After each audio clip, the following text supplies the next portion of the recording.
भगवान ने विचार किया ये तो आएगा नहीं।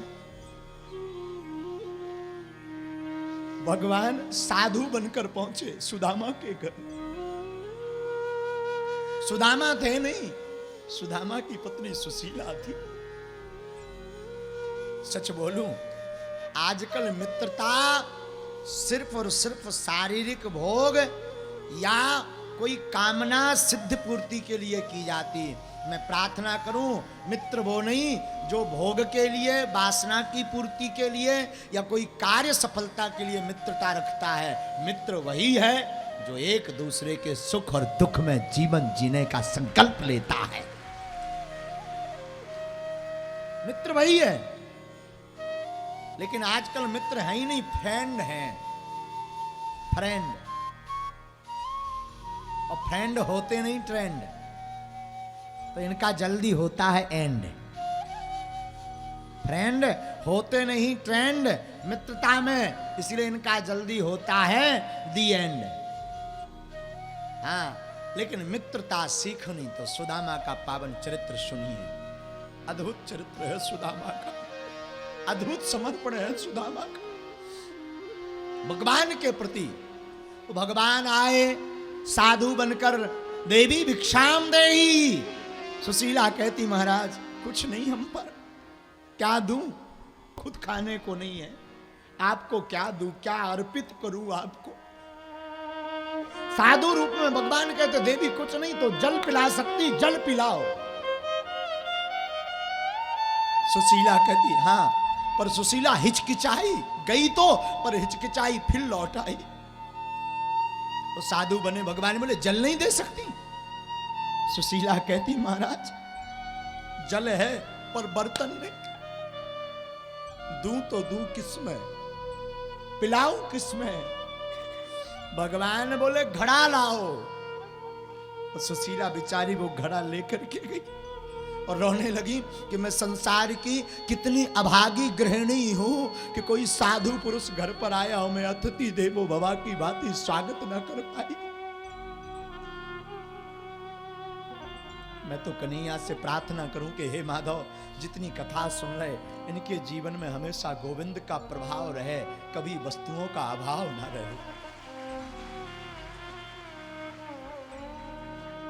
क्योंकि प्रभाव में सब, अभाव में सभी हे दृष्टि से देखते हैं। अभाव हो, वस्त्र ना हो, लोग छींटा मारते, उलाहे ना देते, हंसी करते, ठिठोली करते, घर के ही करते।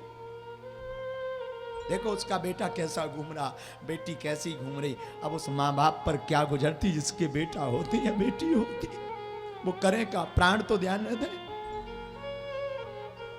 एक उत्तर प्रदेश का वाकया है, हमें याद है।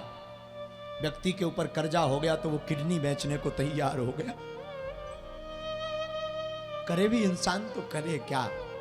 मैं प्रार्थना करूं तुम जरूर मदद करो सबकी।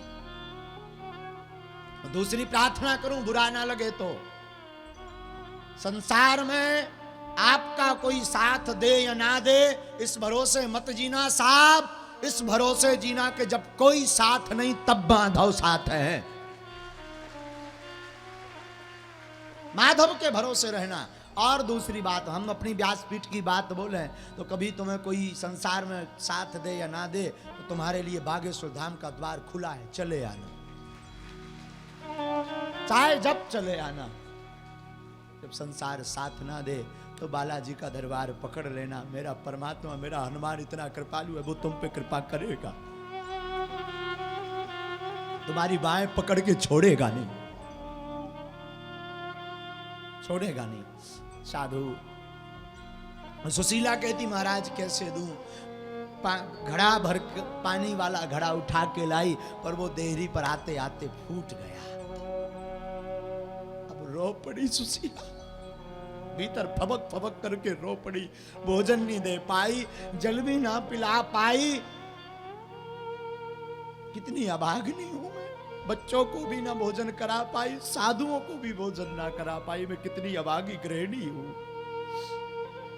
वापस आई तो नीचे नयन कर लिए, भगवान समझ गए, भगवान की अपनी लीला है।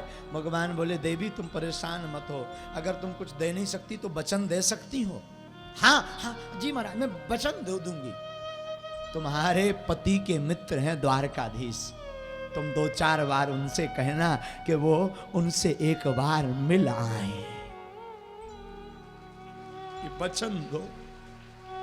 सुशीला की आंखों में प्रसन्नता के आंसू आ गए। महाराज क्या ये बात सच है? मैं बोल रहा हूं ये सत्य है। तुम्हारे पति के मित्र द्वारकाधीश, द्वारका के राजा।